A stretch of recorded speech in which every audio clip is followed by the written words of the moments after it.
You're sitting in traffic right now, probably somewhere in America, maybe stuck behind a pickup truck with a bumper sticker about freedom, and you're thinking about how your city can't even fill the potholes on your commute. The same potholes that have been there since 2019.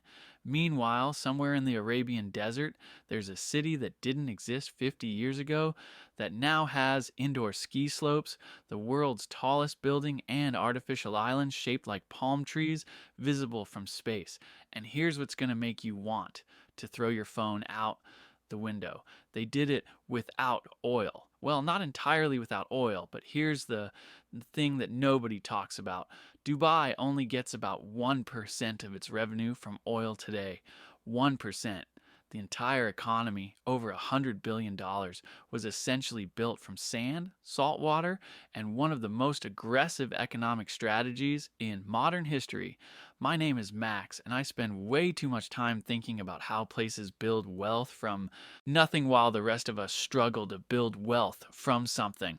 If you're someone who's ever wondered why some economies seem to just figure it out while others with way more resources stay stuck, or if you've ever thought maybe you could learn something about building your own financial future from a city that literally manufactures its own success, hit that subscribe button and give this video a thumbs up, because today we're breaking down the most audacious economic experiment of the last century.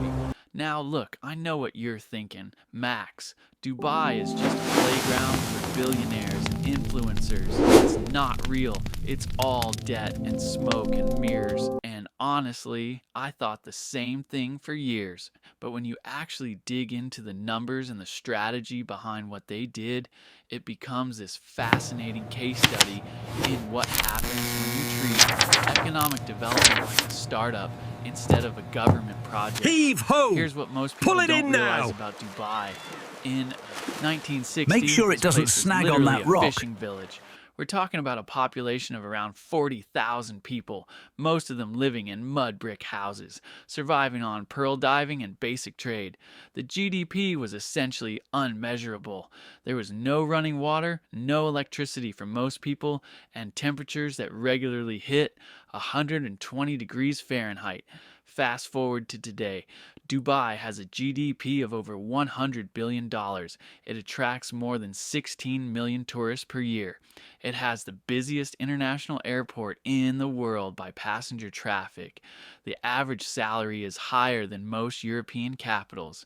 And they built all of this in a place where you can literally fry an egg on the sidewalk for 6 months of the year. This is where it gets interesting because the conventional wisdom about Dubai is completely wrong. Everyone assumes it was oil money, easy money. They struck it rich and just spent their way to success. But Abu Dhabi is the one sitting on the oil. Abu Dhabi has 90% of the UAE's oil reserves. Dubai had some oil, sure, and they used it strategically, but they always knew it would run out. And here's the brilliant part. They treated their oil like startup funding, not like a permanent paycheck. Think about this for a second. Most oil-rich countries take their resources and do what? They build government programs. They subsidize everything. They create massive public sector employment. And when the oil prices drop or the reserves run out, the whole thing collapses. Venezuela had more oil reserves than Saudi Arabia and turned into an economic disaster. Nigeria has been pumping oil for decades, and half the population still lives in poverty. Dubai looked at this playbook and said, "No thanks." Instead of spending oil money on consumption, they invested it in infrastructure that would attract money from everywhere else. They treated oil revenue like a venture capitalist treats their fund. You have a limited amount of capital and a limited window of time, so you better make it count. The first move was the port. Jebel Ali became the largest man-made harbor in the world. And here's what's psychologically brilliant about this. A port isn't sexy. Nobody takes Instagram photos of shipping containers. But ports create something that matters way more than photo opportunities. They create necessity. Once you're the best logistics hub between Asia and Europe, Companies have to come to you. It's not optional. And once they're there for shipping, they start thinking about what else they can do in your city. This is the same principle that built Singapore, Rotterdam, and Hong Kong. Control the flow of goods, and you control the flow of money. It's basic economics that most people ignore because it's boring. But Dubai didn't stop at ports. They realized something that most governments never figure out. Rich people have options. They can live anywhere. So if you want their money, their businesses, and their talent, you have to give them a reason to choose you over everywhere else, and not just a good reason, an overwhelming reason. So they eliminated income tax. Zero. Nothing. You make $1 million in Dubai, you keep $1 million. You make 10 million, you keep 10 million. Now I know some of you are thinking that sounds great, but someone has to pay for things. And you're right, but here's the math that makes this work. When you have no income tax, you attract high earners from all over the world. These high earners spend money, buy property, start businesses, and hire people. All of that economic activity generates revenue through other means: corporate fees, property transaction taxes, tourism spending, import duties. Dubai figured out that a small percentage of a massive pie is worth more than a large percentage of a tiny pie. It's the same math that every successful business understands, but most governments completely ignore. Then they did something even more aggressive. They created free zones, over 30 of them. These are essentially economic experiments within the city where businesses can operate with even fewer restrictions. 100% foreign ownership, which is almost unheard of in the Middle East. No currency restrictions. Minimal bureaucracy. Specialized zones for media, technology, finance, healthcare, you name it. And here's the psychological insight that makes this strategy so effective.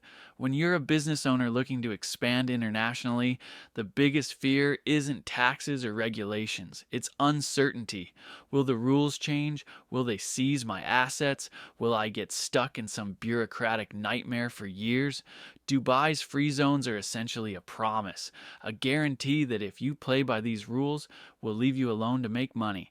Now let's talk about the tourism play, because this is where most people think Dubai just got lucky or made questionable decisions. The Palm Islands, the Burj Khalifa, the indoor ski slope in the desert. It all seems like ego projects, right? Rich people building monuments to themselves. But here's what the skeptics miss. Every single one of these projects was calculated marketing. The Burj Khalifa cost about $1.5 billion to build. Sounds insane until you realize that it generated an estimated $10 billion in publicity value in the first year alone. Every news outlet in the world covered it. Every travel show featured it. Every person who saw it thought, I have to visit Dubai someday. That's a return on investment that would make any venture capitalist weep with joy. They weren't building a tall building. They were buying global attention that would have cost hundreds of billions in traditional advertising. The Palm Islands follow the same logic.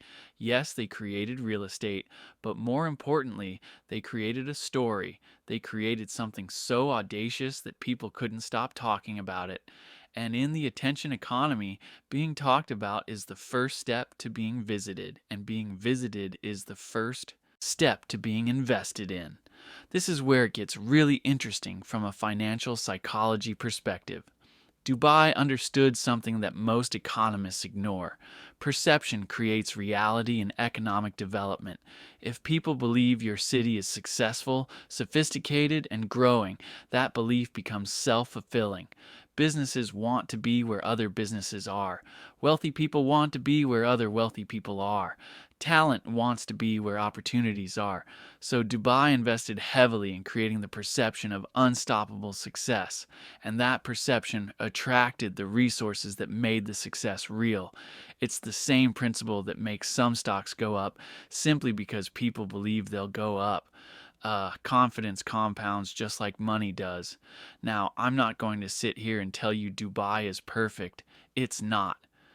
The labor conditions, particularly for construction workers from South Asia, have been genuinely horrifying. The debt levels are significant, and have caused real problems, particularly during the 2008 financial crisis when Abu Dhabi had to bail them out.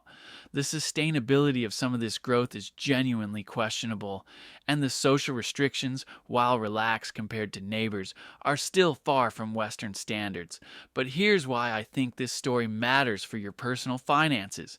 Dubai proves that starting conditions don't determine outcomes. They had no natural advantages, no farmland, no water, brutal climate, limited oil compared to their neighbors, no historical trade connections, no educated workforce, no existing infrastructure. Everything they have today, they built, and they built it by being strategic about what they invested in, by understanding that you have to attract money before you can earn it, by making calculated bets on infrastructure and positioning, and by having the patience to let compound growth work over decades. Think about your own financial situation. Most people spend their entire lives reacting to their circumstances instead of strategically positioning for the future. They pay their bills, maybe save a little, and hope things work out. Dubai didn't hope things would work out. They engineered outcomes. Here's what you can actually take from this and apply to your own money. First, treat your current income like Dubai treated its oil. It's not permanent. Every job can disappear. Every income source can dry up. The question is whether you're using your current resources to build something that generates returns even when the original source is gone. Second, invest in infrastructure before comfort. Dubai could have used oil money to make existing residents comfortable. Instead, they built ports, airports, and roads that attracted new money. In your life, infrastructure means skills, credentials, systems, and relationships that attract opportunities. It's less fun than buying stuff, but it compounds over decades. Third, positioning matters more than effort. Dubai isn't rich because they work harder than everyone else. They're rich because they position themselves at the intersection of trade routes, tax efficiency, and global aspiration. In your career and investments, being in the right place often matters more than working the hardest. And fourth, perception shapes reality. Dubai marketed themselves into success. Now, I'm not saying you should fake it until you make it, but how you present yourself, your career, your skills, and your value proposition matters enormously for the opportunities that come your way. The bottom line is this: Dubai took a patch of sand in the desert and turned it into a $100 billion economy by being strategic, patient, and willing to make bold bets. Most of us are starting with way more advantages than they had. We have education systems, infrastructure, stable institutions, and access to global markets. The question isn't whether you have what it takes to build wealth.